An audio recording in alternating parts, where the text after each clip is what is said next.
techniques to help you optimize productivity, health, and performance.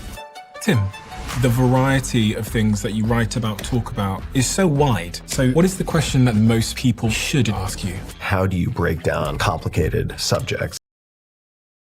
Microphone check. Jocko, how are you, sir? I'm doing pretty good. How are you? Feeling splendid, especially given this cocktail of adrenaline that you've been feeding me. Optimal minimal.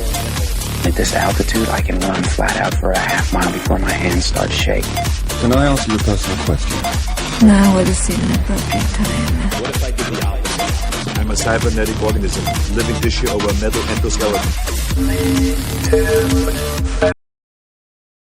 This episode is brought to you by Tonal, Tonal. I'm super excited about this one, and I was skeptical of it in the beginning. Tonal.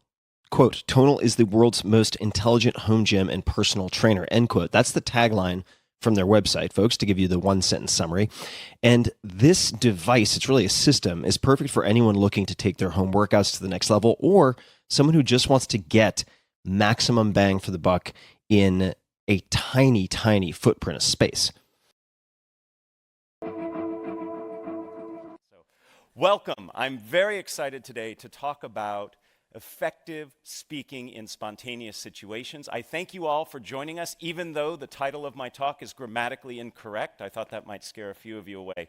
But I learned teaching here at the business some things because I believe the way we become effective communicators is by actually communicating. So let's get started right away. I'd like to ask you all to read this sentence.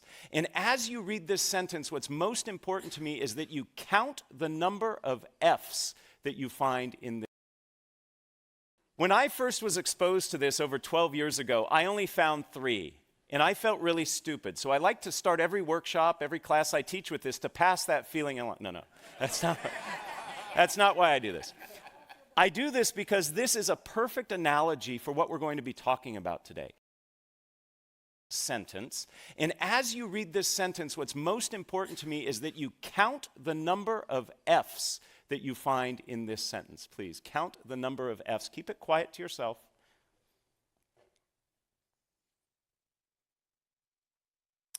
Give you just another couple.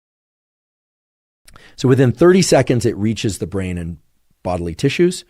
And within 30 to 60 minutes, it's going to reach its peak concentrations and have its peak biological effects. Those aren't always the same thing, but in the case of cannabis. Who actually runs the government, in your experience? Not who you think it is. It's, and in many cases, especially recently, the troubling part about all this is it's not even people who we vote for.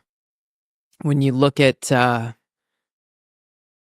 ability, for that matter, to ensure that the government we have only exists with the consent of the governed, that becomes very hard to do, to hold people accountable when the person that you voted for is certainly not the one making the decisions. How long has that been the case? Was it ever the case that the president ran the country? When was the inflection point? I don't know that there's one